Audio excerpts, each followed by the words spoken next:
ఇగో ఈనాడులో ఒక వార్త వచ్చింది, అన్నిట్లో వచ్చింది ఇది ఆల్మోస్ట్. క్రికెట్ విజయోత్సవాల్లో పెను విషాదం అంటూ ఆర్సీబీ కప్పు గెలవడంతో అభిమానుల్లో కట్టలు తెగిన ఉత్సాహం. బెంగళూరులో చిన్నస్వామి స్టేడియం వద్దకు లక్షల మంది అభిమానులు. తీవ్ర తొక్కిసలాట, నియంత్రించలేకపోయిన పోలీసులు. మృతుల కుటుంబాలకు 10 లక్షల చొప్పున పరిహారం. న్యాయ విచారణకు ఆదేశించిన సిద్ధరామయ్య సర్కార్ అంటూ 11 మంది దుర్మరణం, 50 మందికి పైగా గాయాలు అంటూ ఇక్కడ ఆ స్టేడియం వద్ద ఇక అంటే లోపలికి వెళ్ళడం కోసం ఆ గేట్ దగ్గర ఎంతమంది చేరుకున్నారు, ఎట్లా ఉన్నారు, ఆ అవస్థలు చూడుర్రి. ఇక తొక్కిసలాట్ల ఒక బాలుడు ఆల్మోస్ట్ ఎట్లయిపోయాడు చూడు, ఆయన తీసుకొని పోయినరు. అయితే నేనేమంటా ఉన్నా ఇక్కడ అంటే సిద్ధరామయ్య కూడా ఒక మాట అన్నాడు.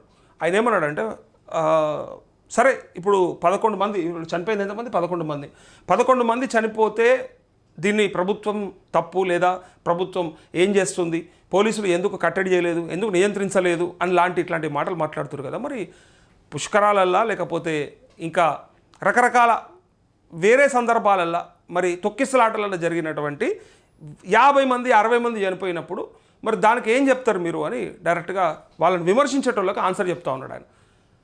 ఇక్కడ ఫస్ట్ స్వీయ నియంత్రణ, నిజంగా చెప్పాలంటే ఫస్ట్ పబ్లిక్ దగ్గర ఉండాలి ఈ ఆలోచన. ప్రాణం అయితే పోతే మళ్ళీ రాదు, అది ఆర్సీబీ ఉండని ఏసీబీ అని ఉండని, అది గెలిచేటోడు గెలుస్తూనే ఉంటాడు, అయ్యేది అయితేనే ఉంటుంది. కానీ మన కుటుంబం ముఖ్యమైపోతుంది. ఒకసారి అది ఆలోచించుకోవాలి.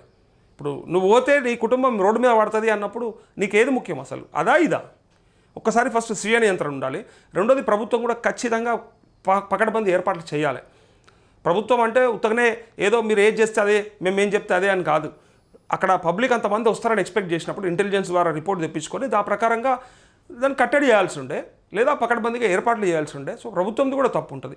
లేదా ఇటు పక్క ఎవరైతే ఆ నిర్వాహకులు ఉంటారో మరి వాళ్ళకన్నా సోయి ఉండాలి. ఇన్ని రకాల సమస్యలు ఉన్నాయి. అందరూ ఎవరికి వాడు నాదేం పోయింది అంటే లాస్ట్కి ఏమైందంటే ప్రాణాలు పోయినాయి, వాళ్ళు రోడ్డు మీద పడతారు ఆ కుటుంబాలు. అంతే. ఇక్కడ ఎవరికి వాడు నాదేం పోయింది అనుకుంటే జరిగే పరిణామాలే ఇట్లుంటాయి.